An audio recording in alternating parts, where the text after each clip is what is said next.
Now let's add some more test cases. So what I'm gonna do after we have executed successfully executed the bank manager login test. So what we're gonna do, the next test should be adding a customer, right? So I'm gonna create one more test over here. After login test, I can click on new. This login test, we should actually give it a name as bank manager login test. Right, so I'll just rename this test to Bank Manager Login Test, and inside the test.ng XML file, I'll mention the same name over here as well. So it should be Bank Manager Login Test, right? And we're gonna add a new test, a second test that should be add customer test. So I'll name it as add customer test. This was Bank Manager Login Test, right? And I'm gonna create a class with the name add customer test, right? So copy this and create a new class over here with the name add customer test, right? So in this test, there will be a method that says public void add customer. So this will be add the rate test, right? My test case, and this test where we actually need to add this data, the first name, last name, and the postcode, right? So this data we should actually be reading from the Excel file, right? So we need to implement data provider like the way we have already seen in our Selenium course in test.ng, right?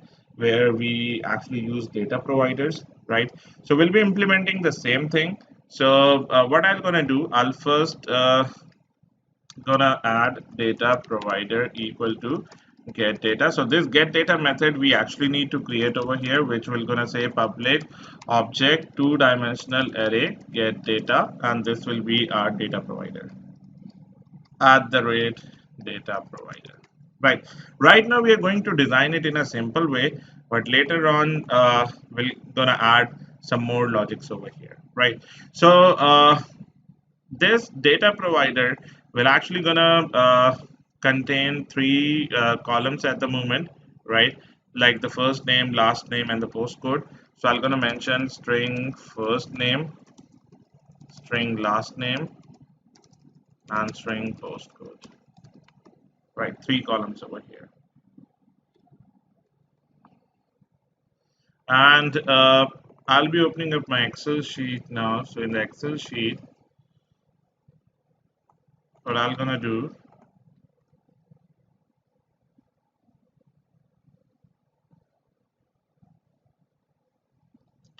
I'll be creating a sheet with the name add customer test, right? So the logic that we're going to follow over here, whatever name that we are actually going to give to our test case, the same name will be given to our sheet, right? So here, the sheet we're going to have column like first name, last name, and the postcode, right?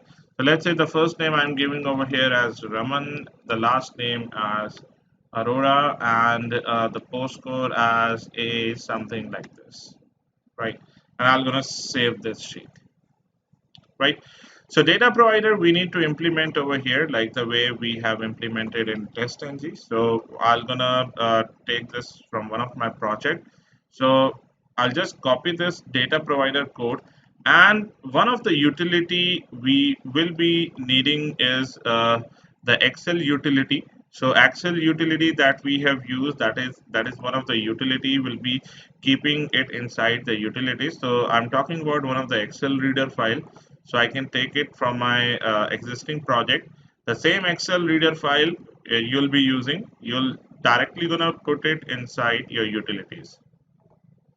Now this Excel reader file actually contains some methods through which you can do reading and writing from Excel sheet, right?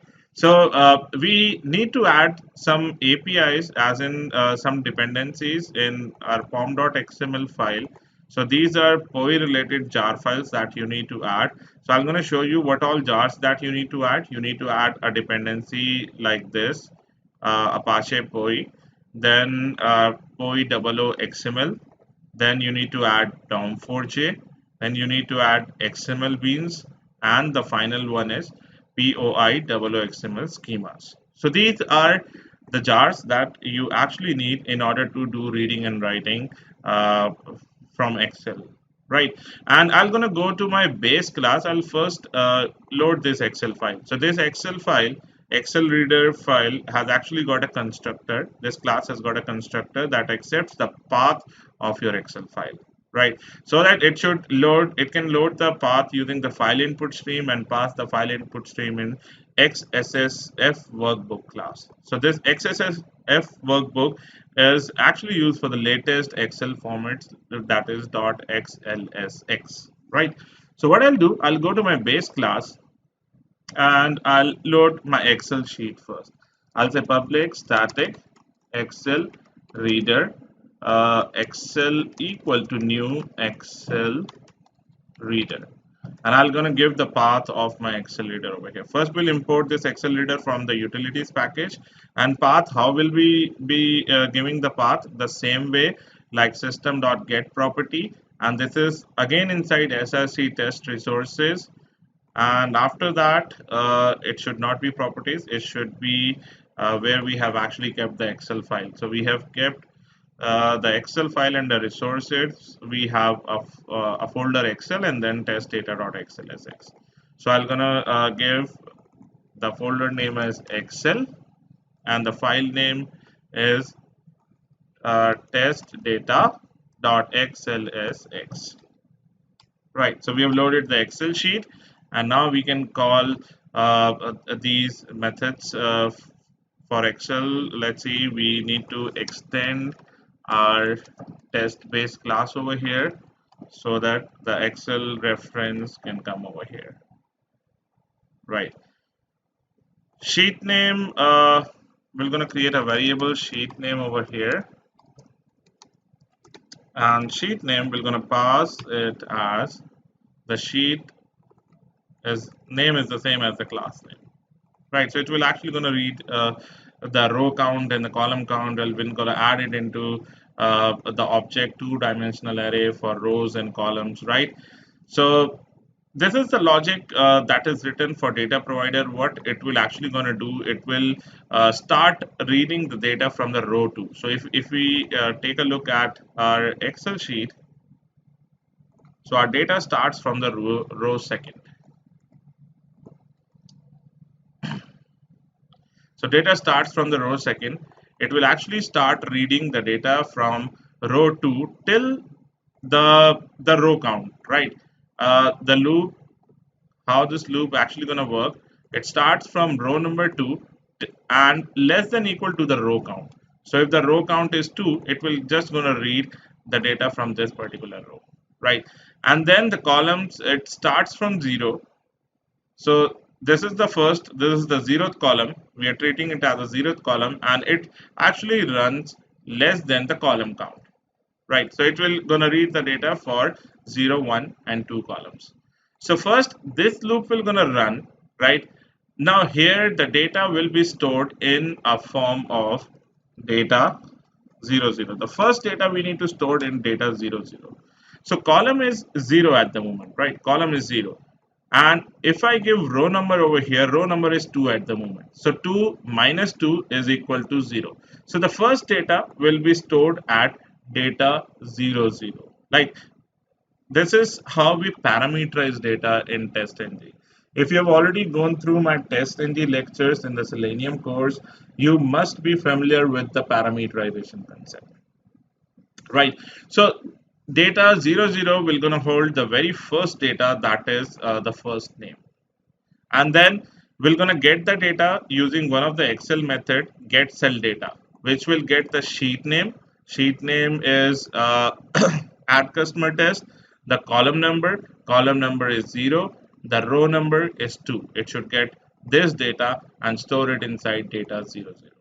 Then the columns will be incremented. Next time it will be 0, 1, it will read this data. Then 02, it will read this data. And then the rows will be incremented. So right now there are only one row, so it will not increment further. And it will read the data from this particular sheet and this particular row only. And then we are passing the same data to the add customer method over here, the test over here, with the help of data provider, right? So what all total columns that we have over here, we need to add all these columns in a form of parameters to this method, right, to the add customer method.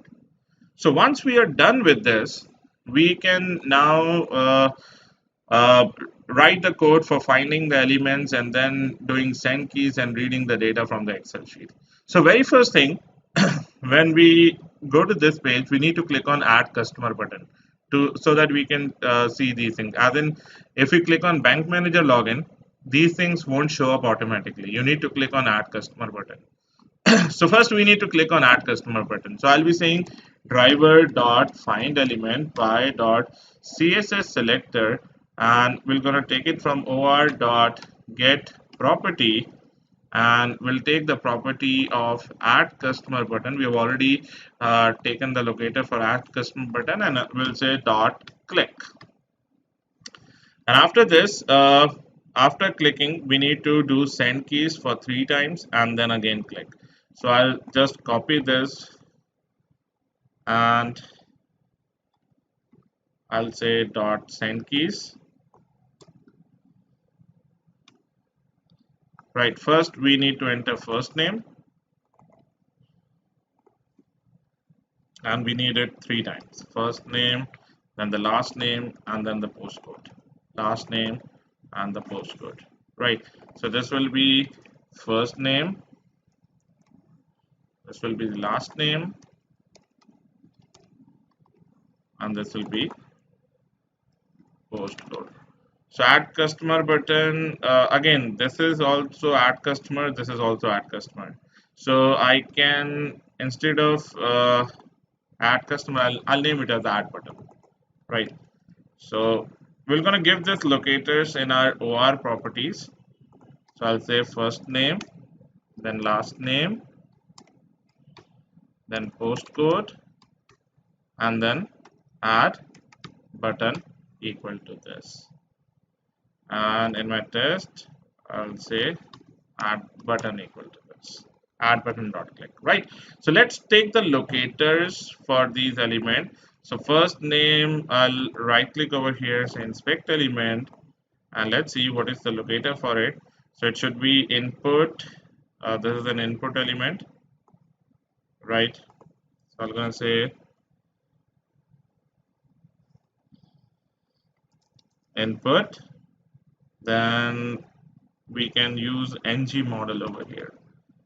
Ng model equal to f name. So this gives us one unique locator. So this is for the first name, right? Then for the last name, again inspect this element.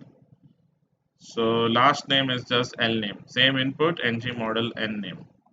So I'll just copy this. It is L name.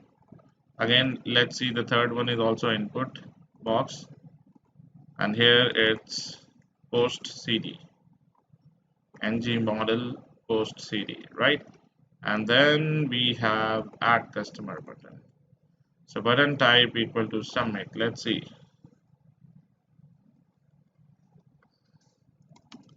Button, sorry,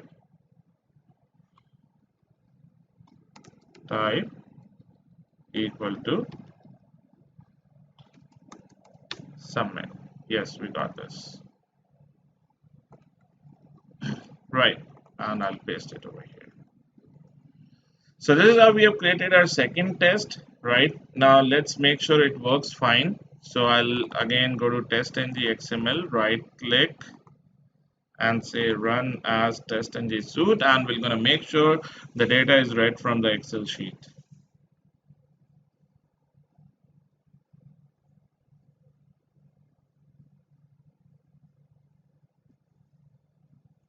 See, the data is actually read from the Excel sheet.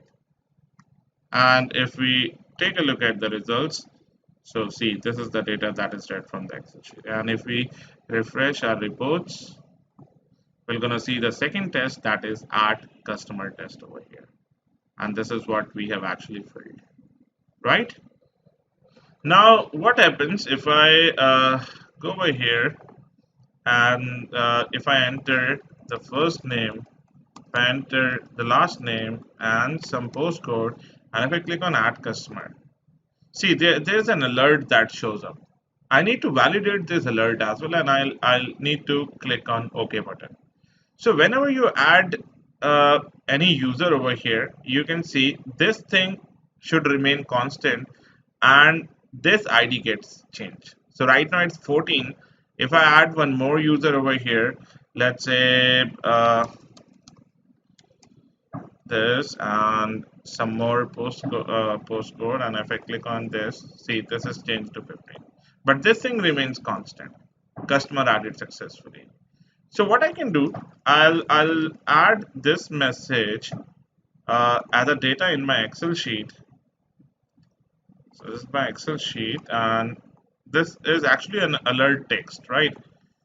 So I can mention one more column over here, say alert text, and the alert text is customer added successfully, right? I'll just validate if this message appears, then the test case is pass, and it should click on the alert button as well, right? The accept, it should click on the OK button as well, right? So we need to handle this alert over here. So what we're gonna do, I'll go over here to my add customer test, and we need to implement something like we can say wait dot, okay, we need to implement explicit wait, like the WebDriver wait. So what I'll do, I'll go to my base class, right? Because I need to implement something like it should wait till the time alert is present.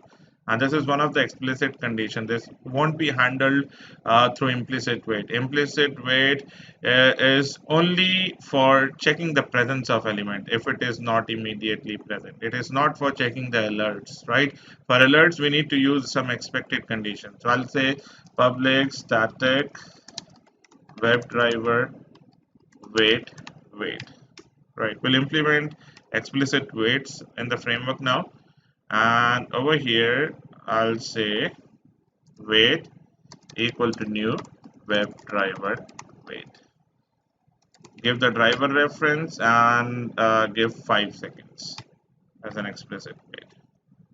So over here I can now go to my test and say wait dot until the expected conditions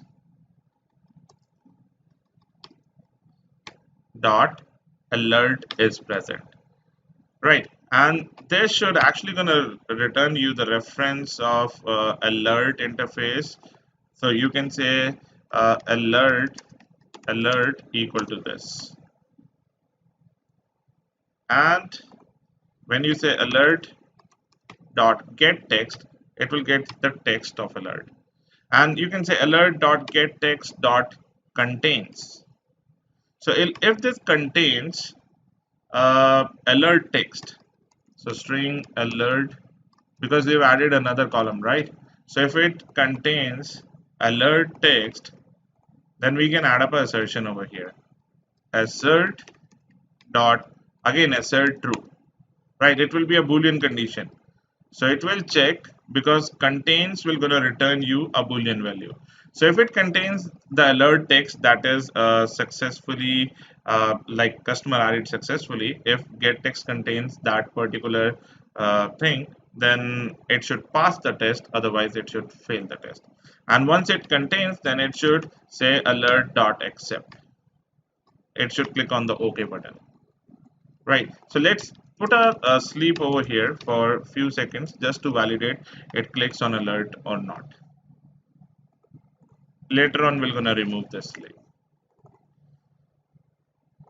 So I'll right click, say run as test ng suite, and let's make sure both the tests get successfully executed.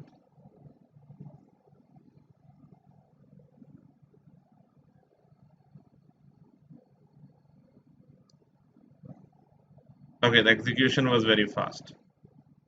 So no failure. We should have given a sleep before it clicks on accept to make sure it is the alert is actually appearing or not.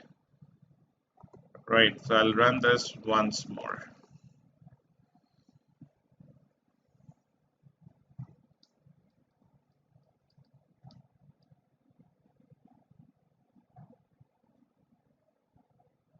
See, alert shows up. And then it clicks on OK, and then it should quit. Right? So both test gets executed successfully. Right? This is what is read from the Excel sheet. So now we can remove the sleep as it is not required at the time of execution. Right? So this is how we have designed our second test case, that is the add customer test.